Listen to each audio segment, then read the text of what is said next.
Remember in Civil War when we saw the seemingly evenly matched Captain America and Iron Man duking it out with one another? Those kinds of close nail-biting matches can be great. But that's not what we're going to be talking about today. Instead, we're going to look at some of the most singular-sided matches we can imagine, involving some of your favorite Marvel characters. We all love Scott Lang's magic tricks, but how would he fare in a battle against the God of Thunder? Considering that he owes his life to a rat, you can probably guess who I think would win that matchup.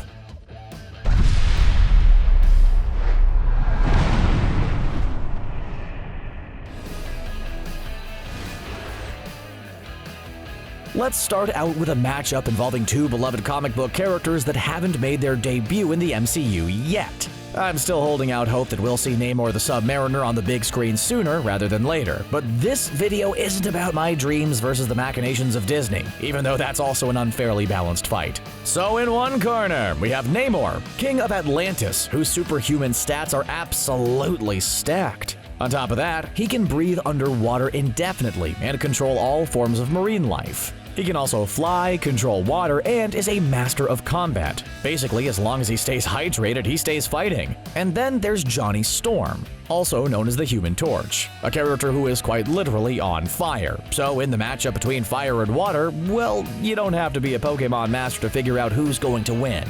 Johnny Storm has made the very unwise decision to take on Namor in the comic books, and only Namor's apathy about fighting is why Johnny was returned to the surface via dolphin instead of in a body bag.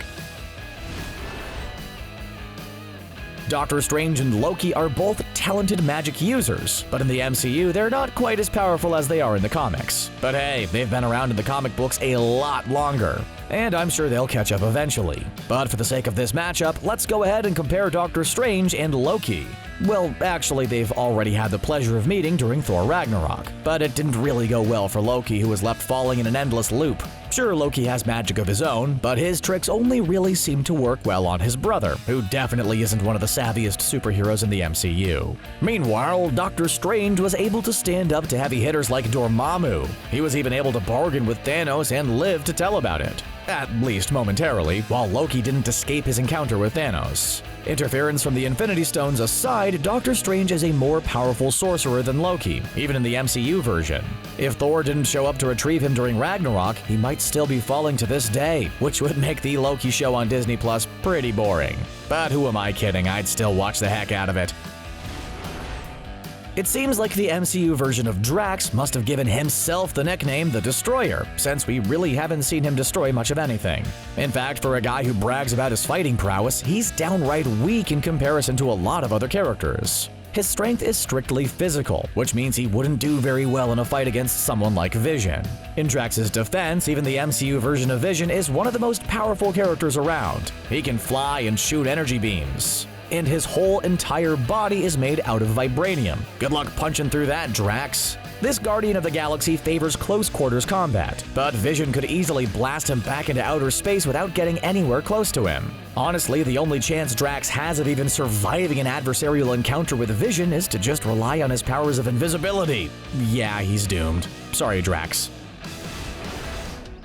Poor Clint Barton is just a husband, father, and a regular dude trying his best to help out in a world of superheroes. He's kind of like the Krillin of the MCU. For a human, he's really powerful, and you have to admire his tenacity. But compared to all the superhuman beings and crazy advanced tech out there, even at his best, he's just kinda basic. So needless to say, he would definitely be at a disadvantage if he was facing down one of the most powerful mutants in Marvel Comics, Professor X. Okay, he'd be a lot more than simply at a disadvantage. He'd be totally helpless. There are some characters who are able to withstand Professor X's powers of mind manipulation, whether because of their indomitable wills or special gear.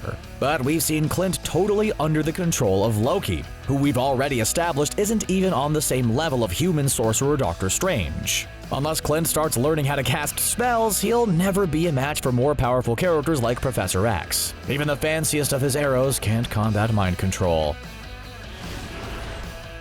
There was a long period of time in the MCU when the female characters were overall underwhelming. Thankfully, that's quickly changing, but it's got me thinking about a matchup against the Black Widow and Captain Marvel. Natasha Romanoff was one of the original MCU Avengers, and the only one dedicated to holding down the fort after Infinity War. But just like her pal Clint Barton, she's just a non-magic-wielding human being at the end of the day.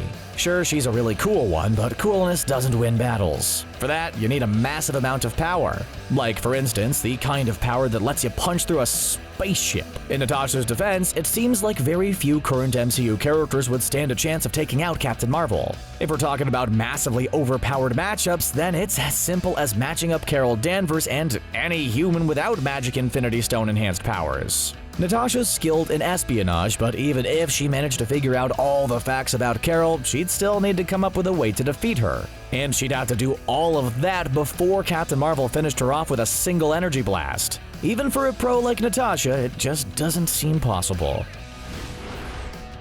I know I've been a little bit harsh on our human friends in the MCU. Even if they're not a match for Captain Marvel, they're still great characters, and they all have their own roles to play in the MCU. Plus, there is definitely no shortage of regular human enemies for them to fight against. But let's look at a possible matchup between the Incredible Hulk and Falcon. Now, Falcon might have been deemed worthy to become the new Captain America, but that doesn't mean he's Hulk-level strong. Tony Stark was only able to incapacitate the Hulk when he was wearing the Hulkbuster armor, which, as the name implies, was designed specifically for taking down the Hulk. So Falcon in his regular suit doesn't stand a chance of taking down the big green guy. Even with Captain America's shield in his arsenal, I doubt it'd even come close. He might have a chance of not being totally annihilated if he was facing down the smart Hulk we saw during Endgame. The Hulk's unbridled rage and the fact that he's totally unconcerned with minimizing property damage works in his advantage during fights. If he had to worry about not flattening a bunch of innocent citizens, Falcon might be able to get a couple of good hits in before he's ultimately defeated. If you wanted to punch Star-Lord right in the head after he royally ruined the plan during Infinity War, you'll enjoy imagining this matchup. On one side is the Scarlet Witch, who has an absolutely incredible array of psychic powers. During Age of Ultron, her abilities were nearly enough to take down the Avengers. And that's no easy task. She can fire off blasts of psionic energy, haunt your dreams, and according to Kevin Feige, she could have defeated Thanos. He was talking about a specific one-on-one battle and not the all-out brawl we saw during Avengers Endgame, but still. Star-Lord, on the other hand, couldn't even take down just Thanos when he had a full team, and all he had to do was just stand there and not charge in like a complete moron. He may have great taste in music and some cool dance moves, but he's nowhere near capable enough to take on the Scarlet Witch. He might be half celestial in the MCU, but he's no match for Wanda Maximoff.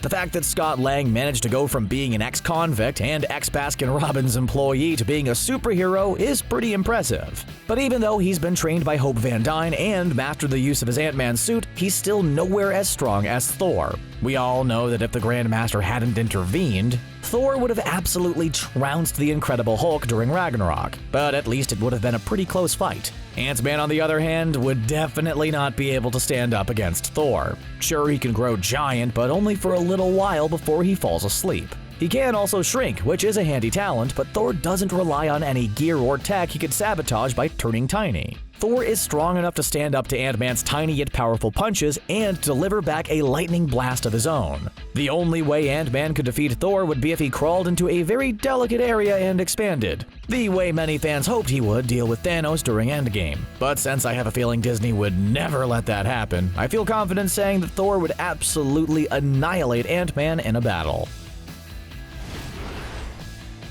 War Machine is outfitted with the very best gear from Stark Industries, which is definitely impressive. But T'Challa wears an outfit that's the best of the best Wakanda can offer. It has a vibranium weave and can cut through pretty much anything. Remember how quaint Shuri found Bruce Banner and Tony Stark's technological achievements? It's safe to say that the Black Panther would tear War Machine apart if it came down to it. Even though Tony managed to fix up Rhodey after his accident, without his costume, he's way weaker than T'Challa. He's taken in the heart-shaped herb, which enhanced his strength, durability, and speed. Rhodey is a talented fighter and is pretty underutilized in the MCU, but at the end of the day, he just couldn't take down the Black Panther.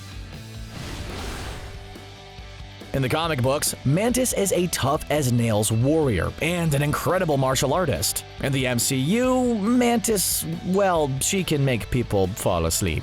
That's pretty good, I guess. Okay, so the MCU Mantis does have some other skills, and her sleepy time trick was good enough to subdue Thanos momentarily. And that is pretty impressive. But compared to other heroes, she just kind of falls short. Captain America would be able to throw his shield at her before she could get close enough to manipulate his emotions. He's stronger, better trained in combat, and would be able to out-strategize her at every turn. The thought of these two kind characters fighting is actually kind of a huge bummer, but there's no doubt in my mind that Captain America could easily squash Mantis just like a bug.